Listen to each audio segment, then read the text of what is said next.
જય દ્વારકાધીશ। આજે પદયાત્રામાં અમારી સાથે અમારા એવા વડીલ કે જેને રાજકોટથી સૌપ્રથમ આજે પદયાત્રાનું સંઘ કાઢીને શરૂઆત કરેલી, એ અચાનક અમારા સાથે દર્શન થઈ ગયેલા અને અમને મળેલા છે, જે મુલાકાત થયેલ છે, તો એ બદલ તમને પણ થોડી જાજી માહિતી અમે આપી, એના થકી તમને પણ જાણ થાય કે આપણે આ રાજકોટથી સંઘ સૌપ્રથમ દ્વારકા ચાલીને કાઢેલો હતો, એની જાણકારી કાબાભાઈ ગમારા સરદાર, આપનું શું કહેવાનું થશે અમારા બધા મિત્રોને કે જે જોઈ રહ્યા છે આ ચેનલ દ્વારા આપણી પદયાત્રાને, અને આપણે જે આ સંઘ કાઢી રહ્યા છીએ, જે દ્વારકા જઈ રહ્યો છે, સૌ પ્રથમ આપણે જે ચાલુ થયો હતો એને અંદાજિત કેટલા વર્ષ થયા હશે?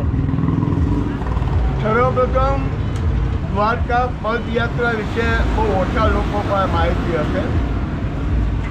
અમારા મેઘા બાપા ગમારા જે મૂળ હરદારના છે, એનું પૂરું નામ છે મેઘાભાઈ સગરામભાઈ ગમારા।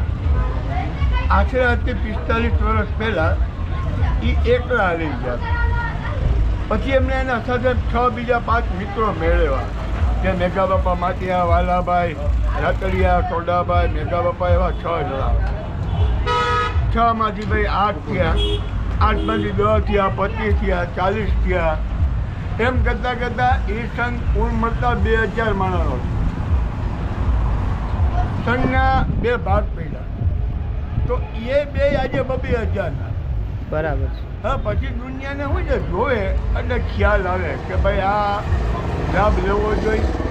અખંડ બ્રહ્માંડનો અમારી દ્વારકાધીશ જે મારા કહે છે કે ત્રિભુવન પતિ કહેવાય, આપ સમાન બળ નહીં, મેઘ સમાન જળ નહીં, ને કૃષ્ણ સમાન દેવ નહીં, આવા આપણા ભગવાન દ્વારકાધીશ।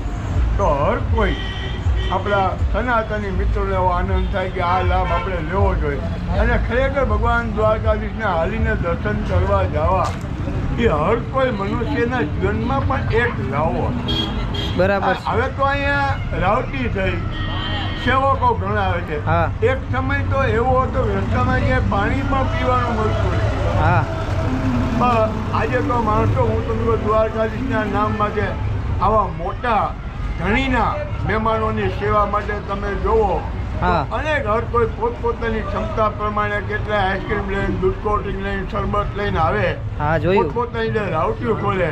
પણ રિલાયન્સ અને એસઆર જેવા પણ આ ભગવાનના મહેમાનોની સેવા કરવાનો અવસર ચૂકતા નથી, અને તમે રસ્તામાં પણ અનેક રાવટીઓ જોઈ છે, જેની અંદર અનેક પ્રકારની પણ સુવિધા હોય, જે નાવાના ગરમ પાણી હોય, દવાખાના હોય, દવા હોય, ખાવા પીવાનું, છોકરાઓ હોય કે એના માટે ચોકલેટો, આઈસ્ક્રીમ, જે તમામ પ્રકારની સુવિધા આપે છે, એ ખરેખર આ માણસને નહીં પણ ભગવાન દ્વારકાધીશના મહેમાનો, એના યાત્રિકો છે, એને માન અને સન્માન છે। બસ આ માટે આ માહિતી 2000 કન્યાદાનનો પુણ્ય મળે, એક વખત જાત્રા 2000 કન્યાદાનનો પુણ્ય મળે, 1000 કપિલા ગાય, અને આ બધા જો યાત્રાવાસીને એવી તાકાત છે। દ્વારકાધીશનો શરણ બહુ મોટામાં છે, એટલી કરો અમે બધા લઈને પઠાણકોટ ગયા, પાવલા લઈને માથે યાત્રાવાસીના લઈને પછી દ્વારકાધીશનું માન એવું છે કે એમ કહે છે કે અમે બીજા આઉટ ઓફ રાજ્યમાં ગયા હોય ને તો ખબર પડે કે ભાઈ દ્વારકાથી યાત્રા કરીને આવ્યા, તો એના પગને ચંપલ માથે લઈને નાચે, એવું દ્વારકાધીશમાં માહિતી એવું મહત્વ છે આ પદયાત્રાનું, એ આપ જણાવી રહ્યા છો, એ બદલ ખૂબ ખૂબ આભાર।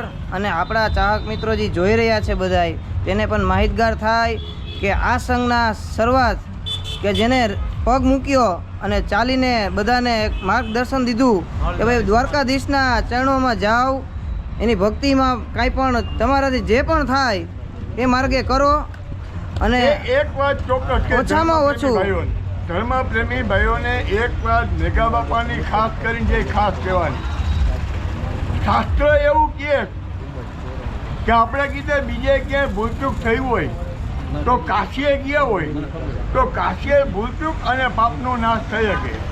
માની લો કે કાશીમાં થઈ હોય તો દ્વારકામાં આવે તો થઈ શકે।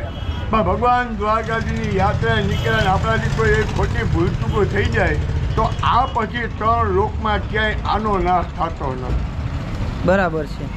તો આ માહિતી પણ તમે અમને આપી એ બદલ તમારો આભાર. દિનેશભાઈ, તમે એટલું જણાવવાનું કે દાદા કેટલા વર્ષથી ચાલ્યા છે? દાદા કુલ મળીને 321 વાર ગયા. આ એપીને 300 વાર. એમાં એક વાર મહિનામાં 2 વાર અમા ઉપર રહી જતા અને પૂનમ ઉપર રહી જતા. સરસ સરસ. જે પોતા એના વરની અંદર અત્યારે જે સંઘ નીકળે છે એ સંઘને 35 વર્ષ થયા, પણ સંઘ સિવાય પોતે એકલા એને ઈચ્છા હતી એક માળા કરવાની, એને કે 108, પણ એની બદલે એને એવો આનંદ આવી ગયો. આજે બાપાની ઉંમર 95 વર્ષ છે, પણ હજી 2-3 વર્ષ ત્યાં ન જતા. બરાબર. બાકી પૂનમ નહીં જાય, 5મા દિવસે ત્યાં પહોંચી જાય. 321 વાર હાલીને ગયા છે. એક વાર દંડવત કરીને ગયા, હરદાથી દ્વારકા સુધી દંડવત પ્રણામ કરીને ત્યારે 1.5 મહિના પહોંચ્યા. 1.5 મહિના પહોંચ્યા હતા. એવા જ અમારે સાથી મિત્રોને જણાવવાનું કે આવી માહિતી આપને આ ચેનલ દ્વારા અમે દઈ શકીએ છીએ અને અમારા વડીલ પાસેથી પણ અમે જાણી છે. એ બદલ તમે પણ આ બધાય ભરવાડ સમાજ દ્વારા રાજકોટથી જે પણ સંઘ કાઢીને દ્વારકા ચાલુ થયો હતો તેની માહિતી આપી છે.